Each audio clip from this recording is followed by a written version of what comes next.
Go on, be honest, what you say? I don't know, because I thought that they were going to be, like, even though they do it, like, even if they do it, like, part-time, and they were, I thought they were going to do a bit fair. Yeah? Yeah. So you're not impressed so far? It looks like they're going to, I wouldn't want to get hit by them. Maybe you will eventually.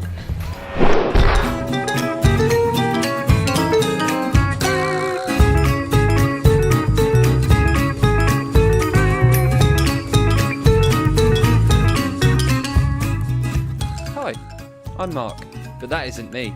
That's Alex, my producer. Alex and I sometimes attempt to make films. That's me. Hello. I'm sometimes doing the filming and sometimes being filmed. Alex here is telling me about something called white collar boxing. To be honest, I don't look that interested. Probably because I wasn't. But he carried on anyway. He says he set up an interview with someone called Martin Domin, who works at the Daily Mail. Apparently he competed in a white collar fight and then wrote an article about it. I think he lost. So Alex sent me on my way to start our documentary on white collar boxing. Our first stop? Here, the Daily Mail offices in High Street, Kensington. Hello, Martin. You alright? Can you introduce yourself, tell us what you do, where you work, and what you did for your article, please? My name is Martin Domin. I'm a sports journalist for the Daily Mail Online, and last year I fought in a white collar boxing fight. So, why did you decide to do a piece on white collar? David Hay was fighting Vladimir Klitschko last year, so I wanted to do a piece on. Obviously I couldn't say exactly what it was like to train as David Hay, but I wanted to do a bit of boxing training to give people an idea of what it was like.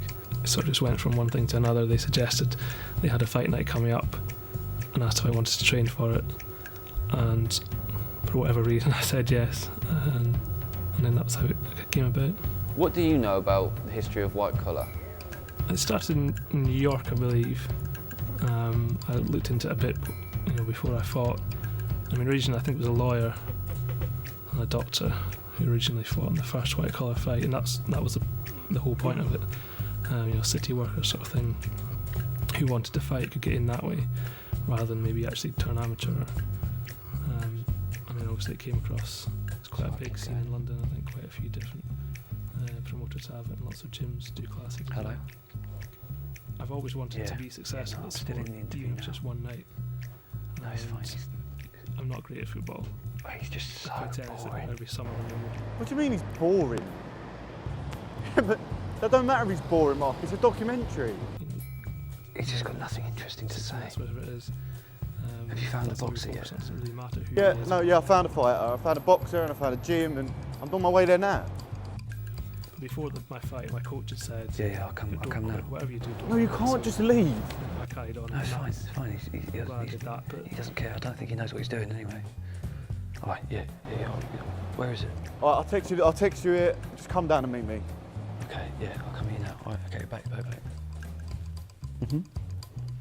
Considering at the start of this documentary I wasn't that interested, Martin Domin has done nothing to change that.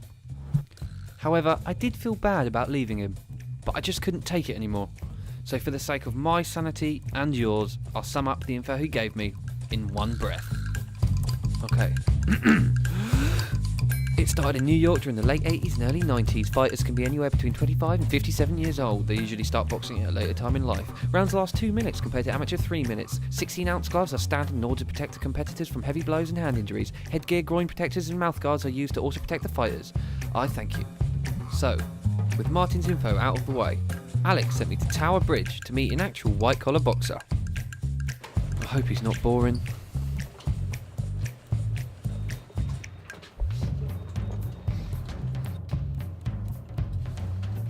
That's awkward.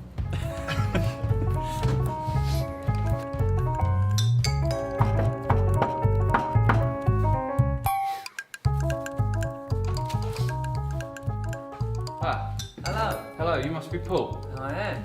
Hi. You must be Mark. Yeah, I am, yeah. Are you well? I'm good. Is it alright if I come in? Please, come in. Come in. Straight through? Straight through. Okay. Paul was happy enough to have us there for the entire evening. Before we started with the interview, Paul decided to show the camera crew some of his things. It turns out he does quite actually like boxing. And so while that was happening, I decided to go make myself at home. Paul? Yes, mate? Do you want a cup of tea? Where are the cups? Yeah, where are the cups? Just down there. I was about to say, that's a good cup. Stay away from the champagne then. Yeah. Cool. Can we have some of that? No. I've heard you've got a fight coming up then. Yeah, in about just over 3 weeks' time. Yeah. Yeah. And is that the same as last year then? Is it a big one? Yeah, I mean it's another white collar fight. They have anything between sort of 7 and 10 fights on the night. Fought last year, so I didn't feel that I boxed particularly well, so I'm having another event and having another crack at it. Okay. So how long have you known about this then? Because it falls perfectly for us. We've just decided to do this thing for white collar. Timing's perfect. How about that? It is, isn't it? Yeah. That never works. We're never that lucky, are we? Never. No. Right. Where is all the tea bags? Milk's in there. I noticed you got pull up as well. Yeah, no, it's holding the door frame in place. Oh, is it? No, it is a pull-up. Can I try one? You can, yeah.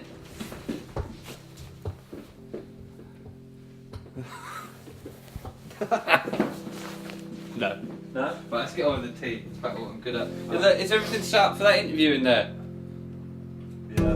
Alright. So that's Paul, our very nice banker / boxer. It was a relief that he was so up for being involved with this film. He began to tell us that he works at UBS in the private wealth department, which, according to Paul, may be one of the most despised areas of banking at the moment. But hey, it pays the bills. So with the meet and greet out of the way, we've learned that Paul has a big fight coming up in the next 3 weeks. That's just about enough time to make something that hopefully isn't shit. What is the best bit about boxing besides fitness for you? This is going to sound really cheesy. There's a bit in Fight Club when I think he says to Brad Pitt, "Why do you want to hit me?" I want you to do me a favor. Yeah, sure. I want you to hit me as hard as you can.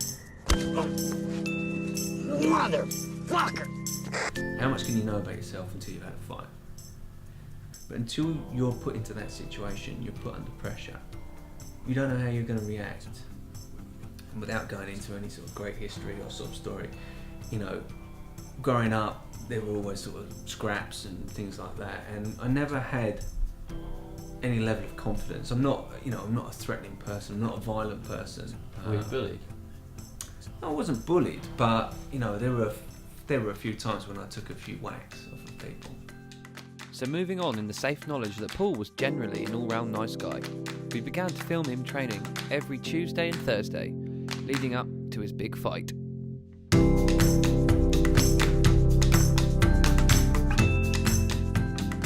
It brings out that it brings out a channel for people as well, that they can, you know, if they've had a bad day at work, and maybe this is where the tie-in is with people that work in offices, work in banks, you know, particularly at the moment, if they're particularly stressed, they can go to a boxing gym, unload on a punch bag for an hour and a half, and that stress, all the anxiety from the day sort of drains out.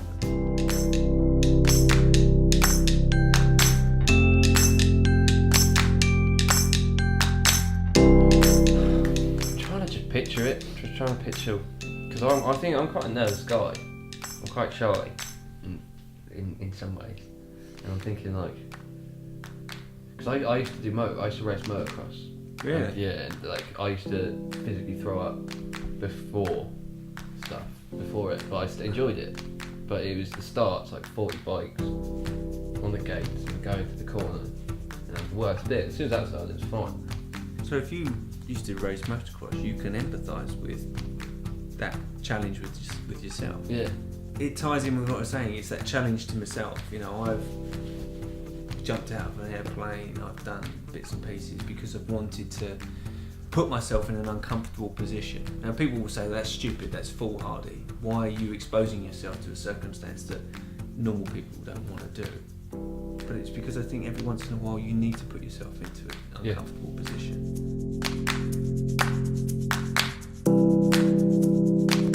I did some training last night.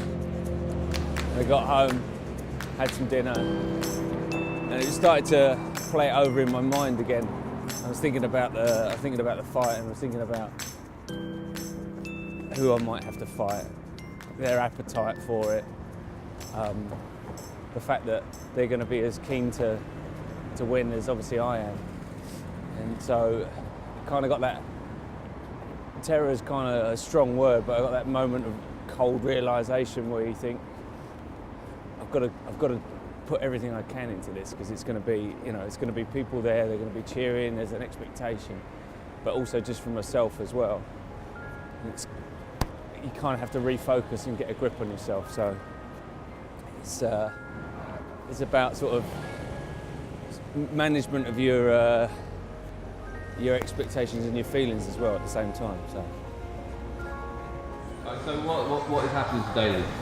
So today, in preparation for the fight, they get all the people that have signed up for the white collar to come have a bit of a spar, have a match up.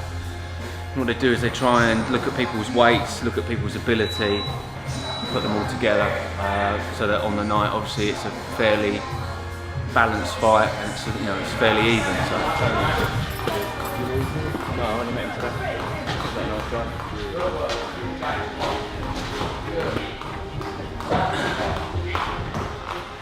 Time, jump out, Jim. Jump again, Paul. Nice and right, nice, that's smooth round. No one really goes for it, does it? Well, that's the thing, because obviously this is the night before, well, this is the preparation for the fight. No one really wants to go hell for leather, because everyone wants to save their best stuff for the evening, so that on the night they look a little bit more special and polished. That's the plan anyway. I'm probably going to go in there and get my arse handed. With the fight just a couple of nights away, it has become apparent to me how my views on the sport have changed for the better. Since meeting Paul and spending the last month with him, I have become a fan.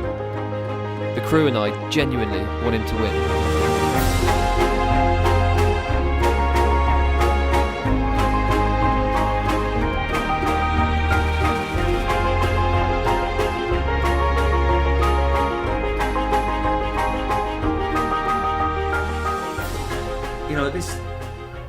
At this level, there's always going to be someone who's better than you. There's always going to be someone who's quicker than you, who's faster than you, who knows who can hit harder. I genuinely believe it's about doing the best that you can do.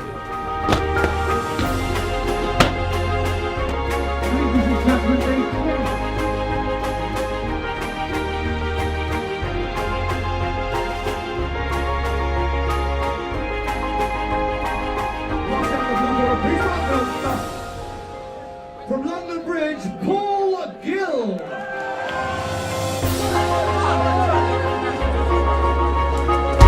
Come on, Paul! Step right here.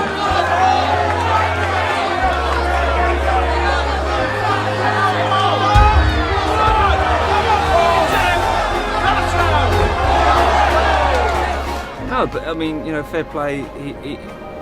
I dare say there would have been people who would have taken an injury like that and could have really taken umbrage with it, and afterwards, could have come up and made a real issue about it. But no pun, he took it on the chin, or on the nose.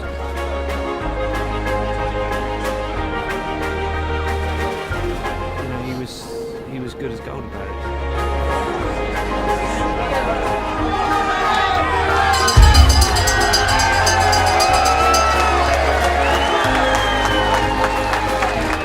Your perceptions? I didn't think that highly of it, to be honest. Thanks.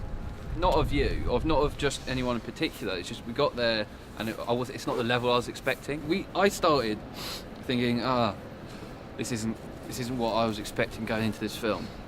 How can we turn this around to be dramatic, or make it look a bit better than it is? And then we started following you for a bit more, and I got into my mind that these people stop thinking these people are professionals. These people go to work every day and come in and do it. And then about 2 weeks in, we got to know you a lot more, and I literally, my entire perception of the sport and of white collar or anyone that does any type of boxing completely turned around and changed. Going to be like, oh, this is something I'd like to do. And I don't know, it would take a lot for me to get up in that ring. And my thoughts towards it have completely changed. Completely changed. Well, then it's worthwhile, isn't it? Yeah. I mean, to be honest, when I walked in, I was quite gobsmacked. I didn't think it looked like that either. I was expecting like a school hall type setup. I guess It's a great it's event. like being a pro for the night, isn't it? Well, it's that little bit of escapism as well, Yeah. you know. And that's, I suppose, is part of the reward, is that these people that do it, they get a chance to play their song, walk out in front of their crowd, and you know they've got 6 minutes to show people what they can do.